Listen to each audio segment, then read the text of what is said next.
Gentlemen, ladies, how are you? How are you? Yes, here we are. Here we are. Here we are, and we are talking about the Federal Reserve. That's right, the Federal Reserve. Um, and the Fed decided on Wednesday to increase rates. Fed go live right on now. Yes. So they decided, ladies and gentlemen, to increase rates on Wednesday. The guidance was, oh, well, we might not do as many rate increases as we originally planned. Well, I'm afraid this will go down, in my view, as a major policy mistake. Why do I say this? Here's why I say it. We are already probably deep in the throes of the first quarter of a recession. That is right. We are already, and when I say recession, that'll be the technical recession. The knock-on effect of us going into a recession is a far worse, far bigger, far more damaging event. Why do I say this? Well, I'll tell you why I say this. Because all the errors that existed originally with everything we did is still there. We are more indebted than we've ever been before. And further to that, just to get the camera zoomed about as good as I can, there we go. On top of that, we're deep in a bear market actually. Now the US only just tipped recently into a bear market, right? With basically over 16%, I think hitting 20% is the official claim. There's many different definitions, and there are a few of them out there. But I can tell you that the US indices are already in a bear market. And here's what we said in July. Go look at the YouTube. We said Q4 will be the beginning of a major reset. I believe that is now in place and has happened. We said October, 34 months from the first interest rate hike, would become the key point where everything would start to reveal itself. And let's be clear, the SP 500 hit its high end of September and retouched similarly on the 3rd of October. Since then, it's absolutely smashed it down. It smashed it down non-stop from that point. Before that event, we had the yield curve teetering on that inversion, which is a chronically good indicator for eventually smashing down. So that's occurred. So we're ticking boxes here, guys, of the most reliable aspects, of recessional indicator. And on that front, we've had yield curve inversion. Let's just also be clear, while I'm talking here, and we're talking a lot about the US markets, the other markets are already hugely in the dwang. The DAX, we called for an inverted HBF recently as well. So that went down quite substantially and hit our target of the inverted HBF, smashed it down, absolutely smashed it down, and is still looking sick. That was well before any of the US markets properly had done more than 5 or 10% to the downside. They have been in a malaise. The Footsie is down. The global markets generally have been in an absolute state of fear. And what's actually ended up happening is that this has got quite politicized. Let me make sure that I've got my mic close in place so that you guys can hear me. Is that this has got quite politicized because Trump has taken it upon himself to make some comments. And what's happened with those comments is the following. Everyone has then said you can't do it, or the Fed has said, yeah, we largely ignore him, etc. Now, just because he's a politician that's chosen to meddle with Fed comments doesn't mean that by chance or coincidence he might actually be correct. In fact, in my view, he is correct. Not because I value him as an economist, not because I respect him. They're all puppets and they're all controlled in my view. But you don't not do something just because someone you're trying to prove you're not being influenced by has said you should do it. You don't not do it because Trump has said you shouldn't be doing it. You should just do the right thing regardless of what the peanut gallery is saying or goddamn doing.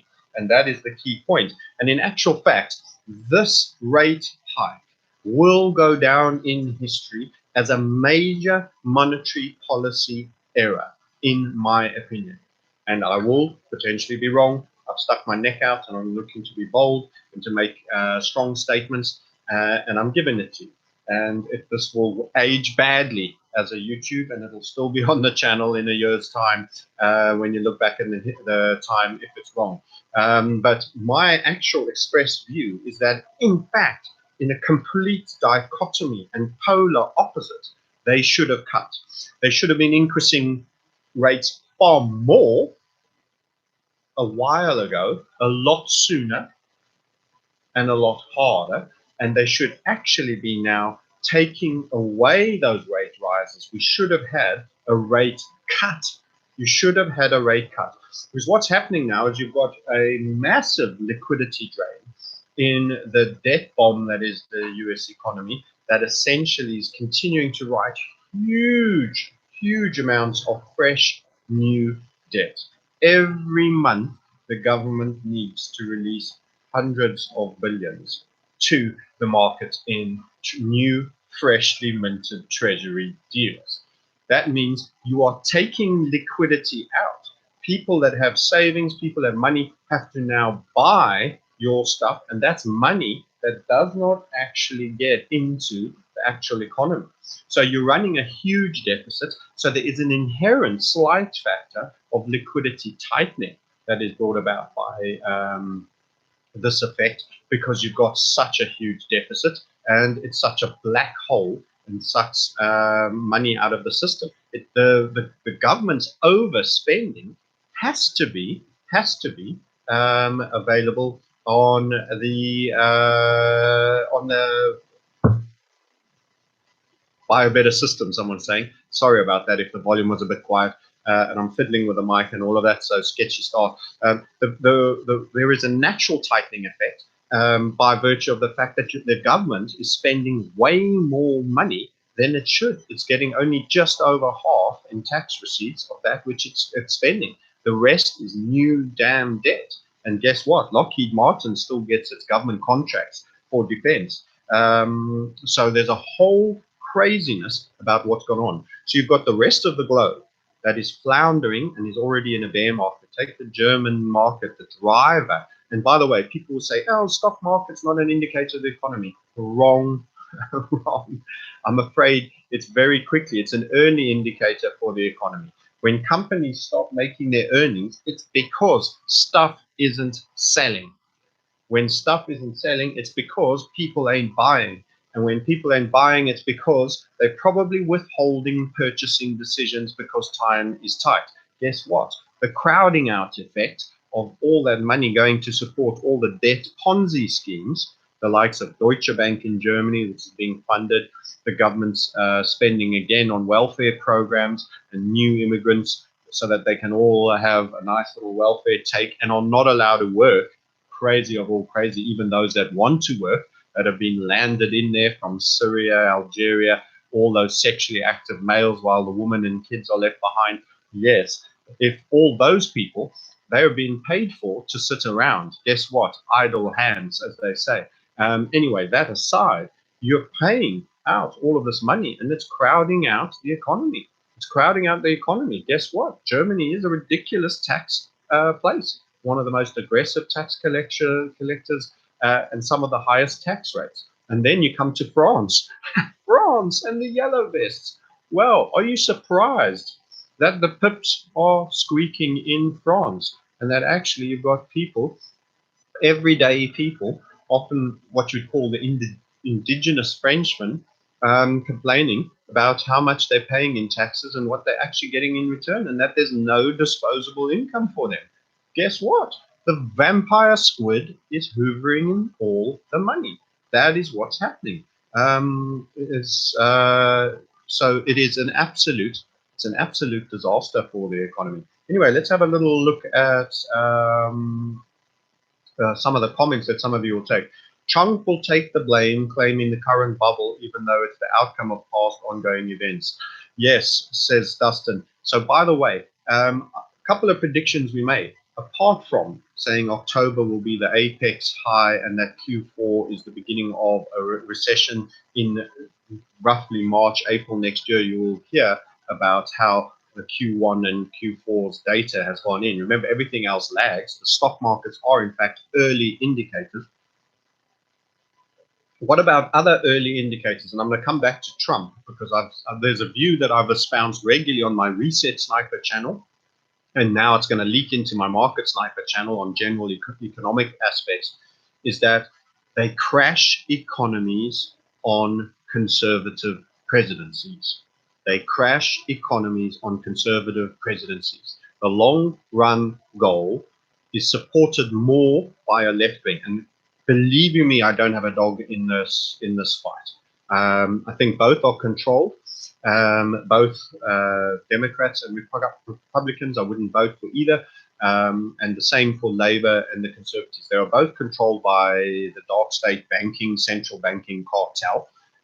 So neither are your friends, neither work for you. As you can see, under a conservative government that is hijacking Brexit, that was the will of the people. 17.4 million, the biggest ever turnout, more than for any general election, voted to leave the EU, and they've been given a worse option or remain as the two choices. And that is what Theresa May has done there. So it's not about them working for you. But the key why they do that, why going back to why they crashed markets, you have to look at George Bush. George Bush got the Al-Qaeda, 9/11, and the great crash with the home ownership at the end of his tether. Tether and tenor, both of them. And that's what they did. And then Obama gets credit for being Mr. Cleanup. Clinton actually got credit, or Democrats, actually, it's the economy stupid, he supposedly said. And he got credit for that because he actually returned a surplus. Meanwhile, all he did is he was made president while the boomers were at their most productive years of age and paying their highest tax takes. 47 years old is the highest tax take for the biggest pig in the python. And boy, was it a pig. It was a real wild boar of a pig in the boomers. And so he got called, wow, you see Democrats do economy. Now the whole notion is going to be the left wing. This will probably see Sanders and our Latino young lass, because he's going to be an old fuddy white male, and they've got to deal with that as a presidential ticket for the Democrats. Bernie, who should have got his go, was cheated by Hillary, and Cortez, I think her name is. So that's what I think. So I suspect that they will look to push, and the Fed will have played its hand in doing a large part of the reset. And I suspect that also it's going to be worse than most commentators think. And that this interest policy error is huge. You've hiked a rate. Believe it or not, there's a slight anomaly here. In rates when Volcker were upping rates, and you're in and around 13, 14%, and they went higher than that still. In actual fact, inflation was above. Inflation was above his rate. So you actually had a slightly negative real rate. Now, I'm not going to tell you I have any faith in the inflation statistics, but actually the current US rates and the declared inflation rate is slightly below. So you actually have positive real interest rates. So real is getting real, is taking out the inflation factor. Are you in an environment where you actually got a higher real rate? Is it positive or is it negative? Now, during the Volcker years when he pumped the rates, there were periods when, in actual fact, given where inflation was and what it was recording at, the interest rates he had were marginally below the inflation rate, even though he was pushing them up exceedingly aggressively. Why? Because inflation was run away. We had the oil prices, etc., which will bring me to commodities in a second, as I make the case for the fact that we are already in a recession. So park that thread. I'm coming back to oil and commodities in general and what those markets tell you about the state of the economy. But we'll come back to that one. So real interest rates, ironically, we have higher rates now than certain periods of Volcker's tightening cycle. Why? Because it's real interest rates. You look at what you get paid in your money in a bank. You look at how it's inflating. Your money is actually disappearing and losing its purchasing power. So there's no positive savings rate. You're guaranteed to lose money if you have them in the banks. And on top of that, the Fed rate is actually higher than the declared inflation rate. Look, they've tinkered with that. If let's just say that if the formula for inflation rate was virginity, these guys have tinkered with it to such an extent that they tarts of all tarts. If the inflation rate, if properly applied, as per Reagan's formula back in the 80s, in and around that Fokker, just prior the Fokker area and coming into Carter and Reagan, you would actually have a far higher inflation rate. But as declared as an official statistic, taken at face value, and it's a complete fudge, as I've said before, they're masking stagflation. Stagflation is an environment where things are actually costing quite a bit more and grinding up. The portion sizes get diminished, but the price stays the same. That's inflation. That's inflation because per unit of volume, you are getting less. So the basket of goods keeps getting readjusted so that there is absolutely no true basis of comparison. And they say, oh, but lifestyles have changed now. You need to include the cost of an iPhone this year versus next year, and it's gone actually down, and you're getting more chip power. You know, it's $10 less, and the device is 30 times more efficient. So they have a technology formula. So actually, you're getting a deflationary element, even though you're paying $5 more for your iPhone than you would do last year. And they've got including these things in a bundle compared to 1982. So there's absolute skullduggery because the basis for comparison is continually tinkered with, and they adjust it, and portion sizes are adjusted. People have rolled out toilet rolls and proven that toilet rolls are getting shorter. Think about that. Yes, toilet rolls are getting shorter. Let's discuss that. Okay, so that's an interesting topic. You never know what's going to come up with me, do you? Anyway, so this is the tinkering that goes on in an inflation number. But anyway, taking that their official inflation rates, we actually have higher real inflation rates now. These guys did the exact same in the crash. So I was running a property company and trading at the same time, and I remember it went dead. It went dead. I was nervous in the end of 06. It went really soft and stall level at 07 for buying. I could see there was panic. Suddenly we got calls from our bank. They were calling in overdrafts. I could see this was all happening long before Lehman came. And we could see people weren't buying and they weren't getting access to the same credit, and the prices were a bit full and everything was holding at stall value. Right now in the US, never mind the S&P, there's actually been a bear market in consumer staples. In autos, they're down 25%. You want to trade, guys. This is shorter season. Cars. I was in the States. A 7-year mortgage to buy half a car. An $85,000 big-ass GMC truck.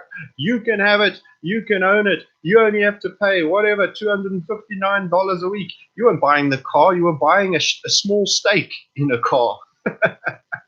That if it devalued, you'd be held accountable for that when you traded it in. You could pay to trade it in, and people will be trading them in and be forced to pay, and they will have a debt to GM Finance Group, where half these car makers are more financially engineering companies than they are actual car makers. It's absolutely unbelievable, the extent of credit and the people buy. People don't know what the price of the car is in the States. They just know what their payment is. We'll massage that payment as low as you like. You can buy as little of it as possible over a lifetime.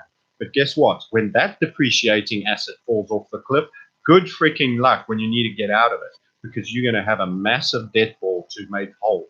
And that's the game. That's how it's gone.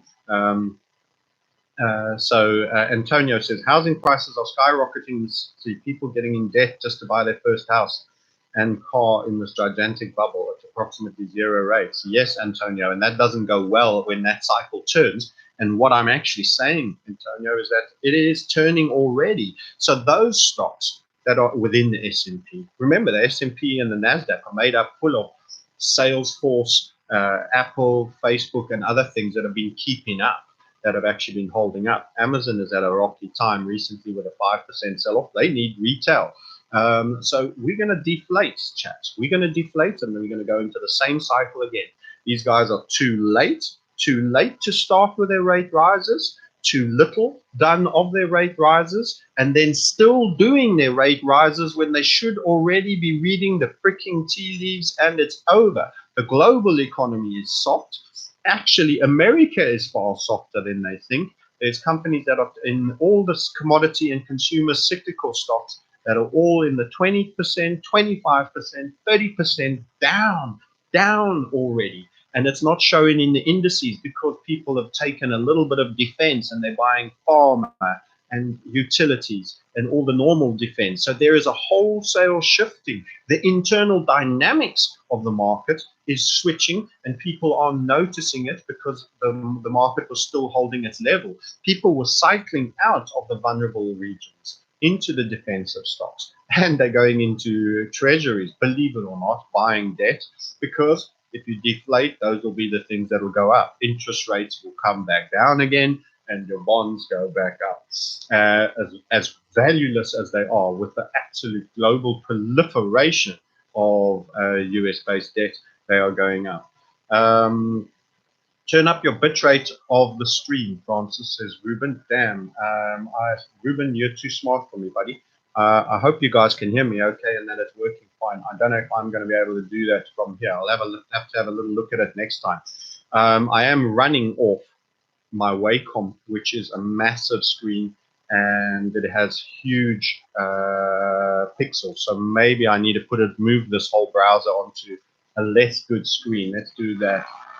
If you guys are having problems with seeing me, you're now going to see the side of my face. So I'll move the webcam. I think that's too good a screen. Sorry. Do that, and that's the way you're going to get your increased bit rate, or better still, you won't have my voice lag the screen. So let's try that and hope that it's a bit better for you. So we do a little bit of shuffling the furniture here. So what else were we saying? Let me know if that's better. We've got, who else have we got? Buy Bitcoin, IDK. Yeah, long term, I'm short GBP and dollar. Is this a method? So when they do cut rates, the puppet master will make even more in the global market. So SAG Kanani. So here's my take on the game. This is where funny enough, I was listening to Druckenmiller today. He had a second version out, and he says a lot of the similar things that I've been saying on the Reset Sniper, only he stays above the conspiratorial element. And my take is more conspiratorial in him. He probably has to protect his reputation and maybe doesn't want to be attacked by the government as a high-profile figure. So who knows what he can say? But I quite like him, and he has good stats. And he was also one to point out the rest of the world is actually very weak. He suggested they should have actually just backpedaled and gone back. The big thing is forward guidance. It's kind of like the whole thing with being a Fed, if you are to be one, and I don't believe there should be one, is that you've got to be nimble and agile. You've got to be able to change your mind at a flick of a switch. You've got to be like a trader. Because what are you doing? You are actually trading. Only you're trading on behalf of the whole freaking world if you're the Fed for America, and certainly the American citizens. So you need to change quickly when events change. This shouldn't be seen as a negative thing, like, oh, U-turns in politics. This should be nimble. I think it's a short, whoops, no, it's turning. It's actually going to be a long, there has to be an inflection point here. I thought it might be to the short side. It's actually to the long side. You pivot and you go long. It's exactly the same thing with interest rates. They should have actually cut today on Wednesday at least, not risen. And they would have shocked the market. But guess what? It would have put some heat back under the stock market. Not that I think it's the Fed's job to keep an asset-inflated bubble up, but because they need to understand that the global macroeconomics is actually exceedingly poor. They've taken way too long. They did too much QE to make sure we get this off the ground back when they did QE3 in 2003, etc., etc. So they created way too much funny money, and now it's all sloshing around. And then they've had the low interest rates extend. I mean, the Eurozone is going to be only cutting back its QE sometimes in the next few months. So imagine when that tightening starts to happen. They've been buying bonds. They've even contemplated buying bonds of major automakers in Germany, etc. So that was absolutely ridiculous. Now they're going to stop doing QE. Imagine how that's going to be for the European environment. That's going to turn down even further. economically, so they aren't proliferating money. You're going to get a tightening effect in Europe when they cease doing QE. Americans stopped with their QE some time ago and have actually been on an interest rate hiking cycle, so they are tightening. We've gone from a quantitative easing overburst and over binge that wasn't stopped soon enough, and we didn't start tightening soon enough, to suddenly just feeding, nurturing, to suddenly cutting everything. Boom, boom, boom, boom. Interest rates up. Cut QE in Europe. Cut QE. Bob, mate, you're going to hit the wall. This wasn't a proper recovery. This was the slowest, weakest recovery ever happened. It isn't a recovery. It's completely fake. People haven't recovered. There's just more dollars in their pocket, but those are more devalued dollars because you've doubled the amount of the dollars in circulation. In a trading context, as a technical analyst, we went into a depression. A depression is 2 years of negative growth, but for 0.1 growth, which was manufactured by QE, 1 quarter in Britain, we already met the technical terms for a depression. People will look back historically and recognize 2008 was a depression. I remember how slow Mervyn King was to recognize that, how from my business that I was busy in, like, why doesn't he talk to anybody in the markets like property, and doesn't he realize that property was everybody's ATM in the UK? They were drawing out and buying cars on the basis of their property going up and putting deposits for your holidays and everything. Your property turns down, of course it knocks through. I've been watching the Australian commentators that say, yes, the property is going to slow down a little bit, but that's going to be isolated to that sector. Other industries are fine, all of that. It's never isolated. It's never freaking isolated. You don't have a core industry like that go down. The guy who works in the estate agent gets fired. The builder and the plumber gets less contracts. He starts paying less tax. Some of them go under. They stop paying there. They lose their mortgage. They go bankrupt. They need to owe money. The person who was hoping to remortgage can't remortgage, and he was going to release money, and that's how he was going to pay for his student loan. That doesn't happen. A whole bunch of knock-on effects occur when you have such a massive asset class like property turned down. So I'm listening to these people thinking that you're going to have an isolated silo that's going to simmer quietly down, and there's no burning house effect anywhere else in the economy. Looking at things in terms of silos, it's absolutely going to do unparalleled damage. And the problem is it's a knock-on effect because it causes forced sellers who don't even want to sell, but they have to. They have to, because they get called in and the banks are pulling in and they're flicking all their interest-only mortgages to payment mortgage. Imagine that. You get a letter, hey, your payment's gone up 35%, and they tighten rates at the wrong moment. You couldn't ask to be shot through the head better by your central bank and your banking cartel. First, they pump the markets. They get the greed factor going on, the psychology going on. They get you chasing in there like a little puppy dog chasing buses and cars. And next thing you know, they turn and stick it in reverse and they ride straight over your head, because everybody is a momentum chaser. This is the first thing we get out of people when they come and trade with us and get and learn about the method. Do not chase momentum. Do not chase momentum. It may go on for a long, long time, and you may have FOMO the whole way, but you will not be killed when they slam it in reverse and come back down straight as fast. You could see chip makers like NVIDIA going and doing a full round trip, mooning and coming all the way back down. They're already halfway down on the down cycle. So I mean, it's just ridiculous what's going on, and they've actually ensured they've put a nail in Trump's coffin. The Fed has put a nail in Trump's coffin, and there is going to be a bastard of a 2019. And of course, if they happen to have an election year coming up, as Australia will have, as at some point not too distant future, the Americans will have, you're going to have a different kind of feel. So let's go back to commodities. Oil, oh my God, going up, heading through the 70s, flying. Stop. Instant stop. Smash down. Trades $46. Trades $46. Oil, guys, trading $46. Let me get a quick uptake of where WTI is today. And let me tell you, that's the Rockefeller tax. And when they know when that, and in case you think, oh, but that's because the Saudis are pumping, more than they've ever pumped, and there's fracking. No, there's been fracking for a long, long time, actually. And the Saudis are probably doing it because the Kissinger doctrine involving Israel, Saudi Arabia, and the USA know that things have suddenly hit the wall, and that in actual fact they need to make energy super, super cheap because things have tipped for the economy. So 45 today, it slipped lower today.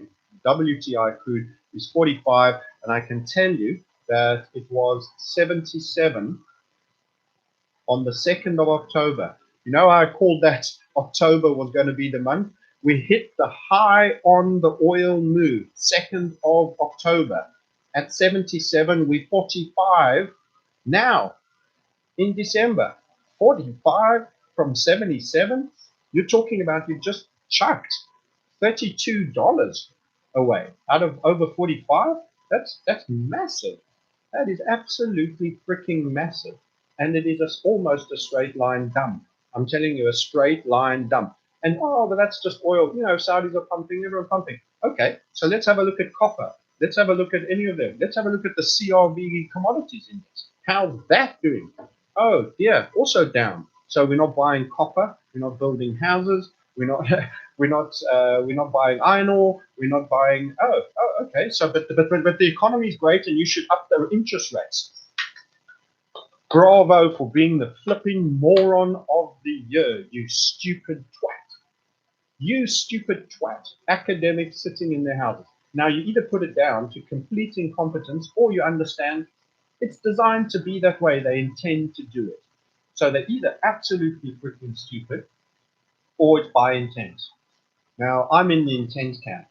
Many other people say, no, that's a terrible mistake. They shouldn't have done it, and, et cetera, et cetera. They are doing it by intent, in my view. You can't, many people say, don't put down to intent what's easily achieved by incompetence. I would say, actually, even being academics, they know what they're doing. They've got the ear whispers going on there. This forward guidance where they have this oil tanker type view, we will be on a long-term interest rate rising cycle. The dumbest, stupidest thing to do, because the economy changes like this, whoop, and you got to move like that, whoop. Otherwise, you're turning your oil tanker around and you've just been rammed by a battleship because you're flipping stupid, you don't have agility, you aren't nimble, and you don't understand. Why? Because of forward guidance. Over the next year and a half, we'll do the following. Yes. Lobster champagne beast, please. Thank you very much. Charge it off. You're a flipping twat. You're a flipping twat. You need to be quick. You need to be fast, and you need to be nimble. What the hell are you doing? What the hell are you doing? Increasing an interest rate when the stock markets crash 20%, and that includes cyclicals that are in a dire state, retailers that are in a dire state that are already 30%, 35% down already within that. Everyone's charging for defensive stocks. Your oil price has just shed $32 in the space of a month and a half. And you say everything's la-di-da. We should continue with the interest rate cycle rise, but we'll just do it a little slower. No, you moron. You should be doing a flipping U-turn and start fanning the heat, the little heat you have, before you piss the whole fire out. And then you got to warm the room all over again. And it ain't going to start so quickly because you've just dumped a bucket of water all over the flipping place. That's what's happening. Taxed into austerity, says Stanzik. Darren Bryan, any chance of a final fake-out push-up in markets in early 2019? Possible. They might, you see, now that they've copped the interest rate thing, they might come out with a whole bunch of mood music where they'll try jaw. People are overreacting. We'll be quick to move. Don't you worry. The economy's still strong. No. They try and work on confidence. Once confidence goes, everybody freaking runs. It's every man for himself. You don't unstampede a stampede of flipping bulls. It's over, mate. Once you've let them run, you've copped it up. There's a stampede on, and you let it run its goddamn course. And you can do as much flattening, fanning, and putting fences in the way. Those bulls are going to charge because there's a full-blown panic on. And that's what they've done. So no amount of money can fix that look. And then you get your $5 billion and you die. What's Goldman Sachs go bankrupt? They won't be allowed to go bankrupt. Warren Buffett will buy their stocks on a sweetheart deal with the government backing him so that they don't get bankrupt, so that they get away with not being deemed a bank bailed out, but they'll be bailed out by a billionaire who's backed up by the government. That's how they stay alive, to steal from you further and to be the primary dealer on that government debt that has to be solved, that sucks the lifeblood out of the economy, whereas they are spending way more than you. The government is the biggest spender. The government is the biggest spender. The taxpayer of thousands of billionaires and a really huge middle class in the in the US, doesn't even cover 53% of what they spend. How on earth? Who is this giant that's eating all the cookies? There's nothing left for everyone else, man. You're scrambling around for crumbs. He's buying Lockheed Martin F-35s for $1 billion a shot.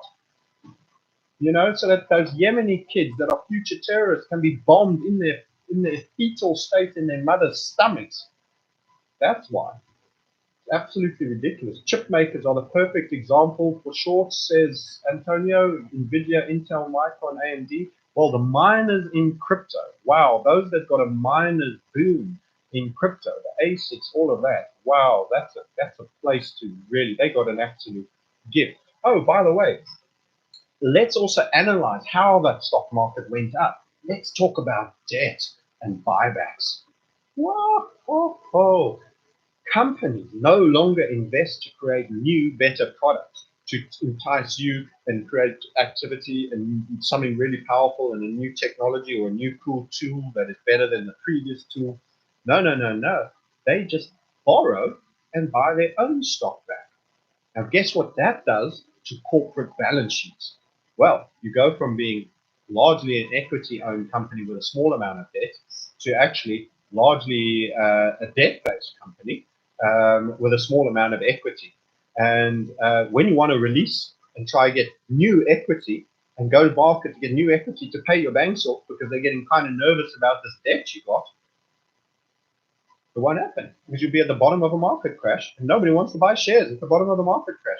AKA, you're going to have the United States government that's got so big into being so huge and so massive, a giant in the overall global economy, never mind their own economy, that they are going to have to backstop and hold up and hold the banks back on closing out on these corporates in the same way they're doing it to the frackers that are deemed tactically significant oil supply chain. You may not close them out even though they're spending $1.4 to make $1 worth of profit.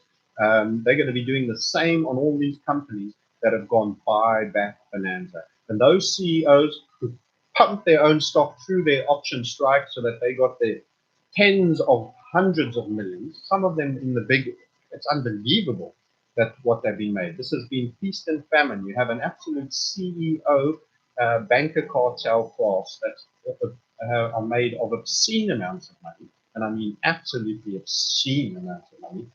You could it's unheralded.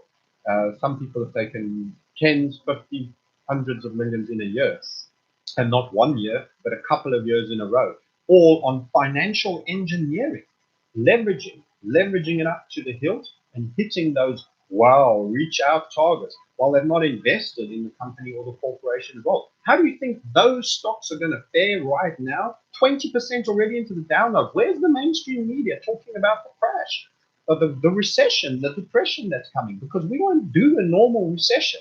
We can't do a normal recession. It's not normal. We're hyper-extended. How do you do a hyper-extended? It's like having a small fall when you jump off Everest. You don't have a small fall when you're standing on the top of Everest. Guess what? You don't. You're dead.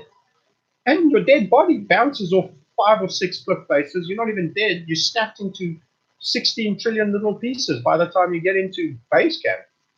You don't have a small fall. It's ridiculous. Soon we will be either ultra rich or dirt poor. There will be no middle. Hope you got plans to be a power broker and own countries, says the wizard. I'm afraid the odds of us being in the super rich bracket are extremely small, unless you're a CEO of a multinational corp who's been given access to a banking cartel that's quite happy to lend you tens of hundreds of billions, but won't do a 10 grand overdraft for a small, medium enterprise company that does the most part of hiring people in the world and giving jobs, not corporates that go AI, robots, highly mechanized production lines with minimal amounts of people and variable pricing and tax principles that see them essentially do tax arbitrage and pay. Apple paid less than 1%, paid a fraction of 1% on its UK sales. So, I mean, that's the choice your Federal Reserve, and this is where I have to disagree with Druckenmiller immensely. He says, oh, people just go out and blame and say it's all the Fed. This so-and-so guy on one of the rival channels saying it's all the Fed. And that's just wrong. That's just excuse making. It is all the Fed. It is all the central banking cartel. We've never had, since 1913 to today, we've had nothing but the most volatile market environment. Why? Because each time they shake the carpet like that, us little bugs get whiplashed out in the top. And we pay top dollar at the top and get forced to buy, they buy back in at the bottom. That's how they get all the chips into their one hand. Go read the conspiracy works. Go read all the works, so many of them. The wealth must be in the hands of the few. The wealth must be in the hands of the few. The property must be in the hands of the few. Your control structure class wants it. How if the Fed is supposed to be mandated and always go, oh, yes, the Gini curve is very hollowed out. It's a cause of great concern for us. Yet every policy they make and do makes even more an extremity of ultra-rich insiders at the expense of a hollowed-out middle class, 99% that all get pushed down into a lower middle stroke working class where everybody strives and struggles for roughly the same wage, pays a full whack of 35% income tax before paying 20% VAT on everything they buy, before paying to drive on a freaking road, before paying to park their car, before paying to have a TV license, before paying to have property tax, before paying to have inheritance tax on money that they've already paid all the aforementioned taxes on, all to be charged again when you die, so that your nieces and nephews and sons and daughters who inherit your home have to sell it and can't go move in it because of the tax liability that has suddenly been generated. This is an absolute cartel designed to tip the table. This isn't a casino where you occasionally win in blackjack. This is a slanted table where you rarely win. You rarely win unless you cheat like hell. And even still, they're tracking you, calling you, monitoring you, surveilling you. They've got the banks, the accountants, everybody on their system knowing exactly what you're doing, what you're saying. This is wholesale theft of the masses for the elite cartel few. And it does start with the central banks, Mr. Druckenmiller. It does start with the volatility they create. It does start with the crash that they are right now generating with their interest rate hike when they needed to cut. You're supposed to be applauded for being agile and changing your view. You shouldn't be some flipping 1 mile long oil tanker that takes 50 miles to change just 15 degrees in direction. Anyway, money represents energy. You can build beautiful, sustainable systems. Yes, you can and you should own them yourself. Self-sustainable. Harry Honkonen says that. Thank you for that, and it is a positive point. They want to force us to electric for control on a carbon tax. Yes, they'll start carbon taxing you into electric vehicles because those will now be all self-drive. That's how they get you to not notice that you end up with a self-drive and a chip. Did you hear my story about the Tesla that was bought by VW and was flown to Germany, but they did it through an intermediary? And one day after it arrived, when they're driving it around and all of that, it got disabled. The car was disabled. The intermediary phoned and said, hey, my car won't start. And said, yes, apparently your car is in Düsseldorf at the moment, and you bought it here in California. We've invoked an instant disable on it. They disable the car. They're tracking that car. They know exactly where that flipping car is, man. They know exactly where it is. And the Israelis in the Talpiot program will be able to hit the accelerator and have you drive in a tree if you need to be accidented out. How's that for a conspiracy? Go check the Talpiot program. and what can be done on all modern cars from a laptop with a man with a know-how. Exchange stabilization, fund stealing Saudi oil cash to prop up the rig markets. We are registered stock on a shelf of a corporation. Yes, Emo Wombat, a nice parallel. Did you hear that? Basically, we are registered stock on a shelf in a corporation. Go look at the wording and do some searches on the wording of birth certificates. Your parents are carers on behalf of state for you. You are a future income stream. And they've decided that there might be too many of you, I think, as well. Any idea where oil will bottom? The whole full scale and the next stage of the crash hasn't even happened. Baphomet, Presidente, interesting name. We've got Baphomet in the house, everybody. Okay, yes. So where will oil bottom? Well, this is just the beginning. They've just committed a major monetary policy error. And people say, but come on, we're at 46. How low can she go? Boy, did I get that one wrong when we called short at $104. Did I get that one wrong? We thought, yeah, it's going to run to our targets, upper 60s. It ended up at 25, traded 25. We got out too soon on that short, way too soon. I thought it can't run the lows of the biggest financial crisis and crash. It shouldn't even get anywhere near there. Ran the lows. Ran the lows it did. You should write a book or three, says Mr. Marks. Thank you. Terrible typist and bad at documenting. Worth buying an older gen EV without the IP address. So I suspect with the time comes, we'll be buying subscriptions to autonomous vehicle taxis, only private cars for the lucky few. Yes, indeed.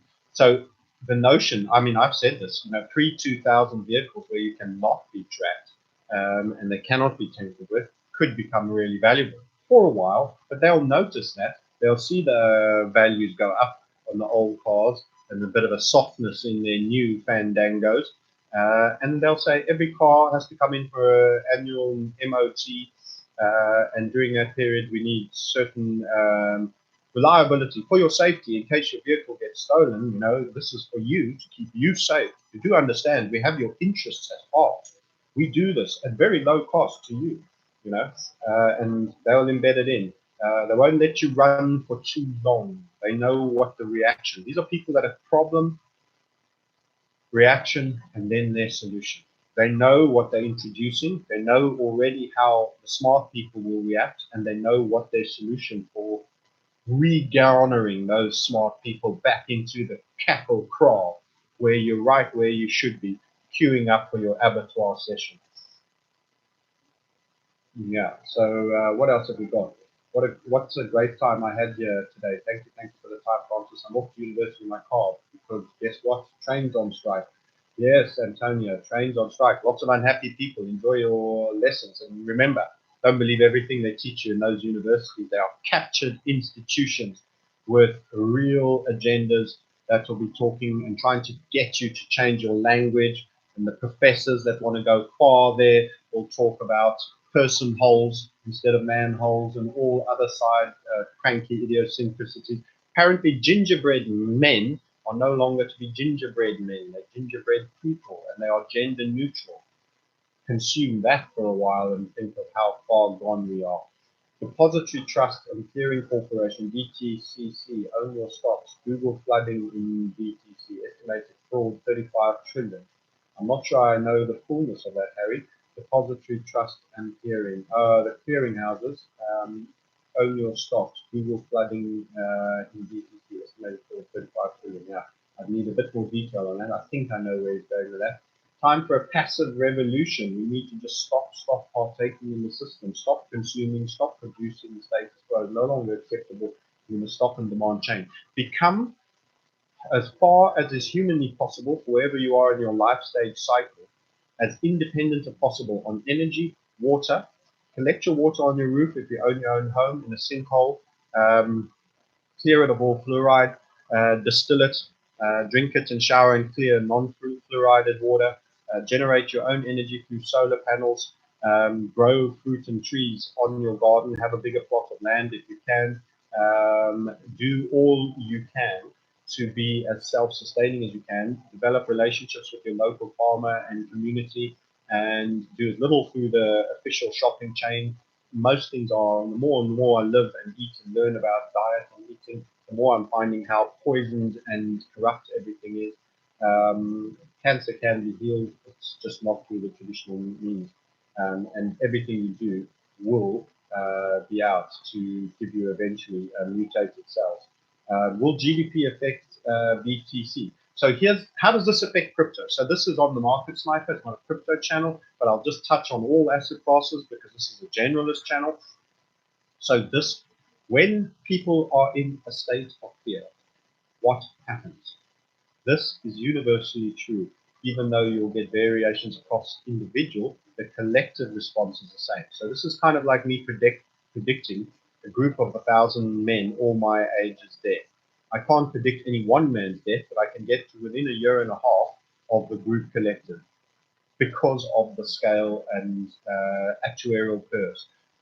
So in the same way, when you have deflation, the only things that go up are bond debt. They'll actually boost the debt incredibly. That stuff that is too much of, that will go up in value because the rates will go down.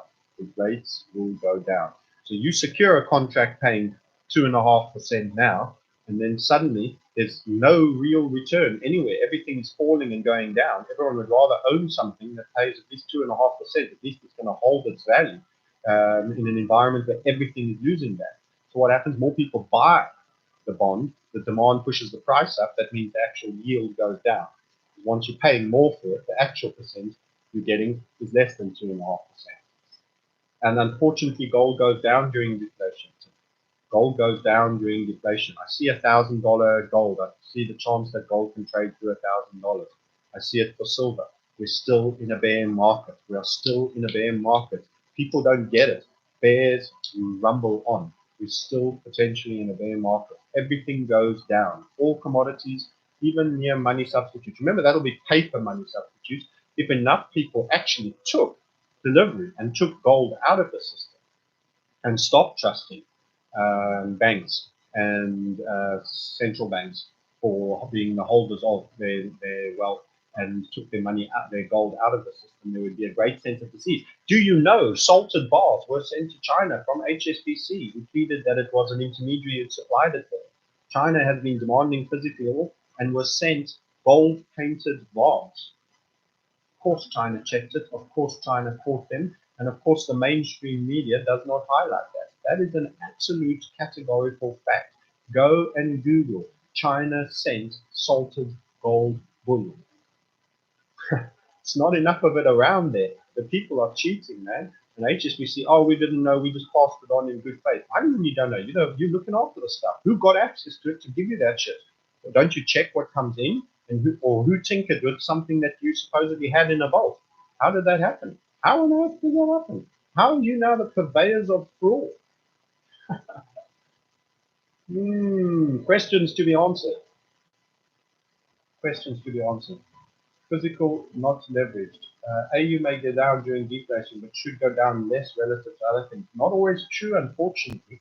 Went from 1,003 down to 680, 690 in the dot-com boom, and then of course went to 1,900, and then since then it's been all QE, love and light, and we've just fallen. We're at 1,200 today. It won't necessarily go down less. We can't say that. But own the physical anyway, because that's your insurance if we go into full reset, because that's when gold comes into its own. So they will go back. They'll suddenly wake up, lots of rate cuts, usually just as Bernie Sanders and Cortez as a wonder ticket of old meets young and Latino meets fuzzy white male, for example, comes. And they will then fluff up and do all these QEs. They'll suddenly be gearing up a recovery and getting into full swing. And he'll get the Obama rally. He'll get to say, I inherited such a mess. And look at what we've done since then. People said socialism can't work. Social democratic principles can't work. Buy a microphone. The microphone's here, mate. I just turned the screen, and as a result, it's a little bit further away from where I'm speaking, but I will talk a little bit closer. Gold, goats, and guns, says someone. How will gold miners do during deflation? Their input costs go down. Yeah, the input costs go down, but they get a whole bunch. The Dent Clinic, Santo Rally to form a right shoulder. I'm not feeling the force of a Santo Rally right now, if I'm frank. There is still, I would prefer for the pattern that we got a little bit of a snapback rally. I didn't take the first plummet on it. I'm not actually currently short indices. I'm short individual certain stocks.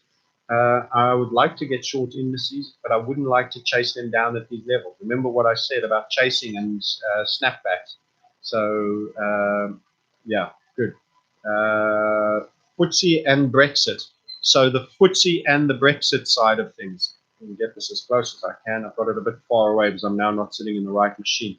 The other screen's resolution was too high for you guys. So what do I think of the Footsie? Well, the Footsie's in a state of 4 at the moment. Let's just have a quick check of the chart. Oh, WTI, now it's just 45. It's 45.02. This is going to have a 44 number to it soon. Tell me that was the right idea to raise rates.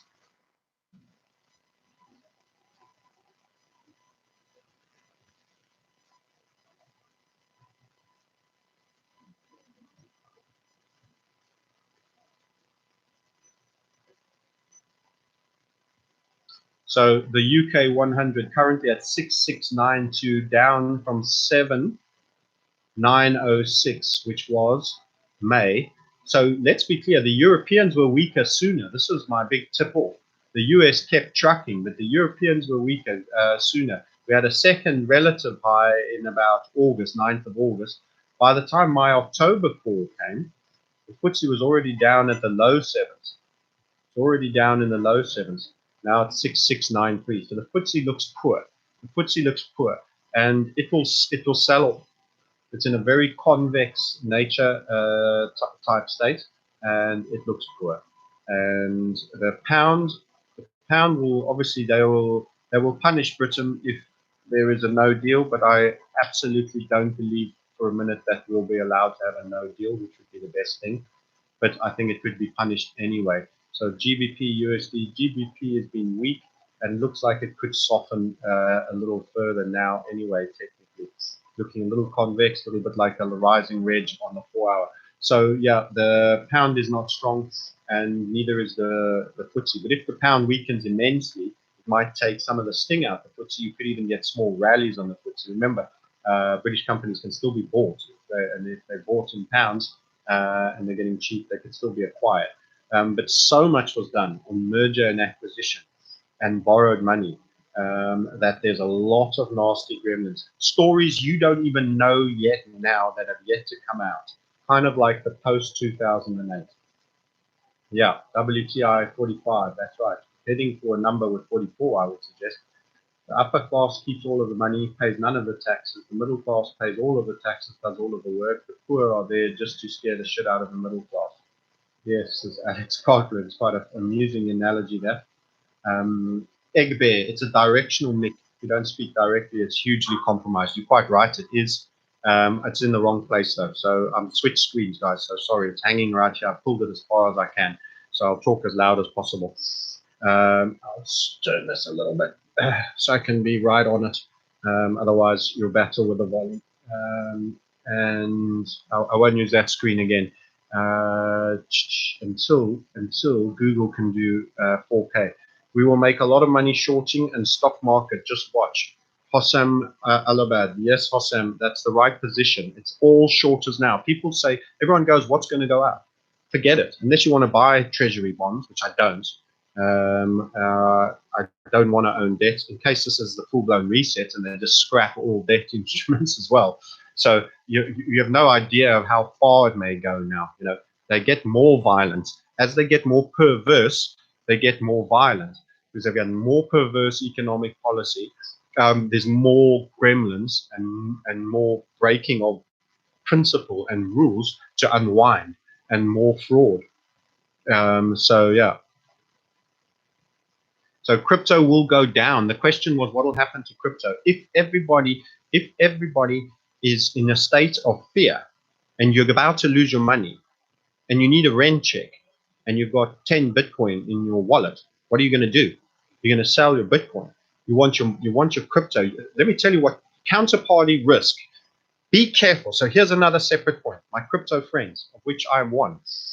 Counterparty risk in this new industry after the Mt. Gox affair and many others is exceedingly high. These exchanges live on transaction volume. There's already narratives of quite a bit of fake volume going on. So with all of that as your environment, you are in great danger if an exchange goes down and you are not secure, especially as there's nobody to call. You can't call the FSA, the Financial Services Authority, and say, where's my bank deposit protection scheme? That ain't going to happen. I don't have too much faith in that, by the way. I think when it all goes down, it will be probably academic if it goes to the extremity. But cryptos have real counterparty risk if you have money in exchanges. You'd need them in your wallet, and you'd need to still sell them out into fiat. You need a mechanism to sell them out into fiat. That means you have to get onto an exchange, get fiat, and get it back into your account. That means you're going to have to explain where it comes from. I doubt many people will have tax given the bear market. Many will have taken losses, but some might if they were in early. You'll have some triggering events and hoops to jump through. And let's be frank, when it comes to just paying your rent and ensuring that you keep living in your home, you keep paying your mortgage, you buy food, your job and your contract work has dried up, your small business is not getting as much income as it should, your X, Y, and Z, your friends have all lost their jobs, everybody's borrowing money from you, people that were covering their risks in their family now need your help. Let me tell you, you sell your crypto. That's what's going to happen. In a deflationary environment, it's not about the quality of the asset. It's about what people need for getting by in that moment. It could be God's coin. You could be holding God's coin. But if you're forced to eat and you can't eat your God coin in your wallet, you've got to sell God coin to get dollars to buy food.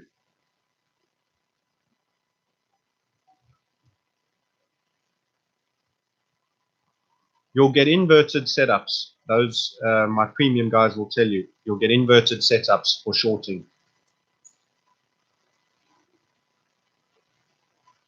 Yes, so don't leave your money in your exchanges. But remember, you'd still have to get to an exchange to get cash. If I were you right now, I would make sure that you have plenty of accessible cash.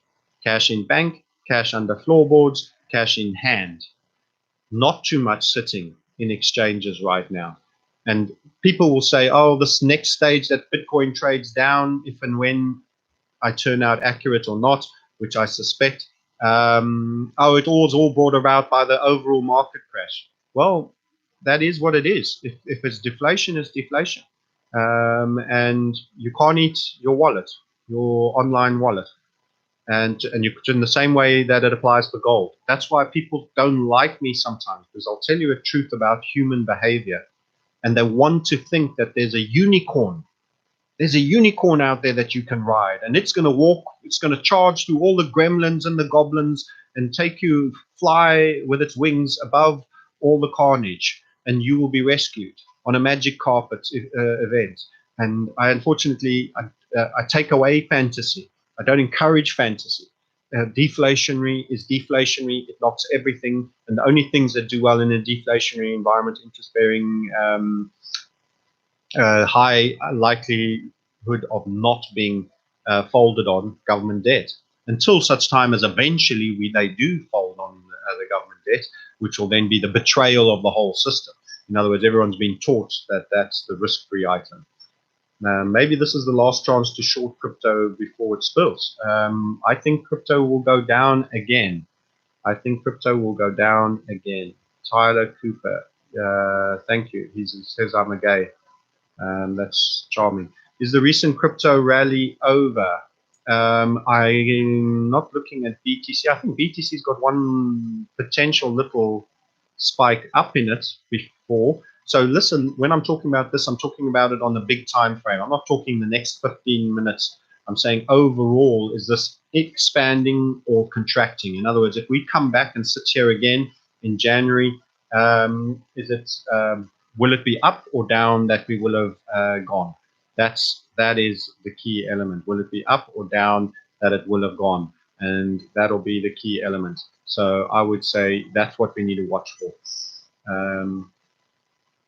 It's still above the monthly open. Yeah, for the first time in a long time, and you would expect a little bit of pushback after such a successful two-target performance on our 3744 call from 6,500 plus a small wind-up that actually took it to 3.3s, and you ended up basing out. After such a big capitulation spill, there's reaction. Let me just put it to you like this. This last 10 years from 2008 is just a bear flag in what is a major depression. We took a major capitulation, which again, monetary policy. I called out Mervyn King on YouTube here 10 years ago and in 2007 for being too slow on the move, way too slow, stuffy old codger. He needed to be far more agile. He was still trying to up rates when he needed to cut them, just like what happened yesterday. I've seen this movie before. And as a result, we've been in a capitulation. We've been in the weakest recovery, like a bear flag for those of you of technical analysis, like this weak recovery that kept getting QE and low rates feeding it. And it's like this, grinding. Oh, making a little bit more money now. Thank God. Whoop. Back down. You've just had your 10-year rally. That's where I disagree with Druckenmiller as well. He said, in a bull market, we might get a correction. We're not in a bull market. We've been in a bear market since 2007. And we've just had a 10-year rally that has been orchestrated with every single tool taken to the absolute extreme, including to just avoid being classified as a depression. With a 0.1% growth rate in the UK and in many other places after generating so much fake extra money and heating up the economy and the incentives and just splurging and dropping rates and everything. We are in a depression that's just had a 10-year rally, and you're about ready to get your next move. You've got the demographics of the baby boomers. They are net divestors now from the US. They don't pay tax. They just take. And there's a hell of a lot of them, and they ain't dying off fast enough. And there's a lot smaller number of people behind them to hold them up. That is a cyclical change in demographics that makes one decade nothing more than just a little grinding piece in a little bear flag of history. You're in a capitulation, and that's where you are. You need the big ass picture. This is a down move, and it could get brutal, and there might not be certain banks in the system anymore that you think. And by the way, Facebook and all the schmuck companies and all the corporatocracies and all the surveillance state companies and Amazon, which is the most militarized friendly, does all the service for the military and will hand over its own mother to the CIA, are all coming potentially with crypto coins. How do you think those guys are going to do? They're going to know how to market. They're going to know how to make it relevant. They're going to see you every time you getting a like on your post, getting a fraction of a Facebook schmuck coin.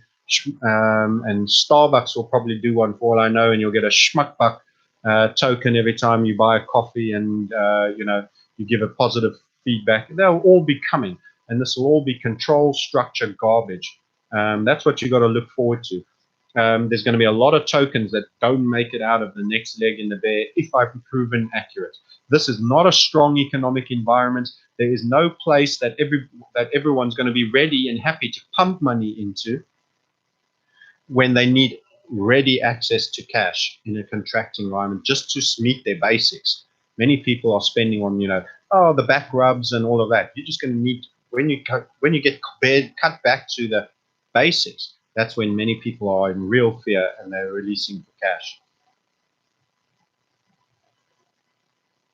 Love you from Malaysia. Hello, Sam. Thank you. Appreciate it. Amazon's next doorbell to track you coming. Yeah, doorbell. Wouldn't surprise me. Money in a big amount should be stored in financial institutions and inventions. Angry Mark Caesar. I don't know about the financial institutions. I don't trust them. I prefer to manage mine myself, Angry Mark. But I like the inventions and developments. That's positive. I think there's no place to hide, but I do believe Bitcoin will yield the most long term. Well, it's timing. So this game is about timing. When the dangerous thing is when you crash hard and it's fast and it shocks everybody, and everybody reacts too late. You act now, then you can buy at the bottom. Those that are forced sellers at the bottom are cursing, and it could be just the difference in 3 months. It could be just no more than 6 months between the guy who made the decision and the guy who didn't, who's forced seller. 3 months or 6 months later, right at the bottom, and that could be the difference between huge wealth lost or preserved. And then the person who preserved has got ammo and is ready to buy in at the bottom, where the guy who's been forced out. Then you can rally. Then things will return, because the solution will be quantitative easing, rate cuts, money printing, ward of state banks now becoming propped up by the government, IMF, SDR, loans to America, loans to everywhere, made out of a new level of fiat creation. Rinse and repeat, just add a new layer to the pyramid on above it. And now this piece of shit, which will be backed by all the indebted piece of shit countries, will somehow be sanitized to gold. Alchemy, I call it the alchemy effect. You know, if you have a portfolio of crap and you slice it and dice it, suddenly it becomes AAA grade. Think your subprime loans. Seems to me another fiat, more QE, is the consensus view. I don't know what another fiat means. Maybe the SDR, yeah, if that's what you mean by it, sort of an IMF global currency. That's how they move to the world order. And they'll say, oh, stop it with these new world order something. We're just trying to fix the broken economy, you know.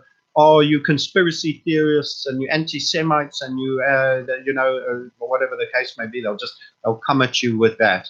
Meanwhile, they've just escalated things to the new level. Why we need synchronization of rules. We need to be able to do this, you know, across the country. It needs to be accepted everywhere in the world, so that we don't have another Donald Trump in America to screw up the world's base currency. You know, people voted him in, and we can't have a guy like that started a trade war that crashed the global economy. Meanwhile, they'll have nothing to do with that. Not defending Trump, not saying anything he's done is good or bad, but they'll just scapegoat an unpopular, divisive character. That's what he's been sent to do, you know. So eventually, you know, instead of having the notion of conservative white males in charge, they will have socialists in charge.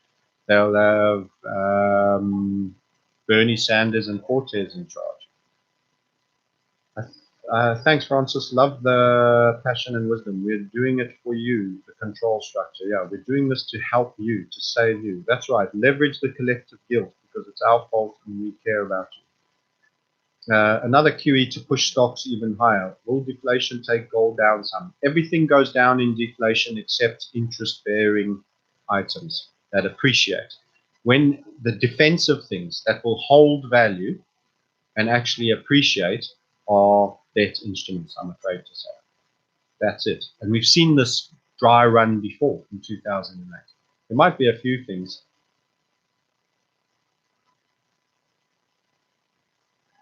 Trump wouldn't do that, Enoch 87. What if Trump nationalized the Fed and defaulted on the debt, then issued currency backed off gold? Simply wouldn't do that. He wouldn't do that because those are the people who pay him. You have to realize, does Trump work for you or for the people who mandated and gave him power? Who's his long-term relationship? Who bailed out his casino when he was cleaned out? Who owns him? Chase Manhattan Bank and its chairman at the time, David Rockefeller. He's owned. They're all owned. But they will like to cause a crash on him, and he knows that's probably going to be the script. And that's why he's divisive and tweeting and all of that. So it's easy for him to be historically hated. How did this man get into power and all of that? That's the story. Good. I'm going to end the stream. Great checking in with all of you. By the way, if you want to find out more about what we do and how we'll be trading the short, this is important. Don't miss out. We'll be doing a webinar on the 27th at 1900 hours, and there's a smorgasbord of options. For those of you that say, oh, I haven't got much money, come for a trading day. Decide if you like what we do. There are trading day links that are tweeted out on @themarketsniper.com. You can go to the website, go look for a trading day, and you can pay to attend just a single trading day to see what we're looking at on the day. If you don't like, if you want more than that and you want to be part of our community, Sniper Circle, a lot of the trade ideas like the DAX short that we were talking about, a number of other, many shorts at the moment that have been showing up. We've got 4 or 5 great companies that we're shorting. I think that are very well set up that could have massive overperformance if we're going to reset. Only way you get those, I'm afraid, is you need to be a member. There is an option there. You can email support@themarketsniper.com to find out more. This will be big shorter season. You can come out of this stronger. You can be one of the rare few. That means you have ammo to buy when everybody's selling. You can be the one guy with ammo ready to buy at the bottom when everybody's selling. I mean property, I mean gold, I mean all things that might be worth holding on the rebound and with the QE, and you'll get the big pump with all the fake Fed tricks, QE and all of that wading back in, while they are also taking hold of those assets. You can do it too, providing you know the game. But you've got to be watching. You've got to know what's to short. Got to know how to implement a method. And we work specifically on that. That's our trading metamorphosis program. And you get straight in, you'll be trading straight from the get-go. If you want to find out more about that. And for those that can't afford that, there's an in-between, which is just learn, self-study as well. So there's 3 products for you. Come and spend a day with us for a trading day in January, non-farm, the first Friday of that January. You can come and get the self-study and just bone up on the method, or you can be right plugged into the community and interacting every day with us. That's if you want it. It's not for everybody. It's not for everybody. It's not for everybody. Maybe if all you do is you just button down the hatches, make sure you've got plenty of cash, and you ride it out. You won't profit, but you might not lose like others. But it still put you in a stronger situation at the bottom. I personally think they're going to do this. It's probably going to happen, in my view. You should exploit it to the best to put yourself in the best position, because this is the game, and they're orchestrating this dance. I don't put the music on. They've chosen the song. If it's slow, we've got a slow dance. If it's hip-hop, we've got to jump, baby.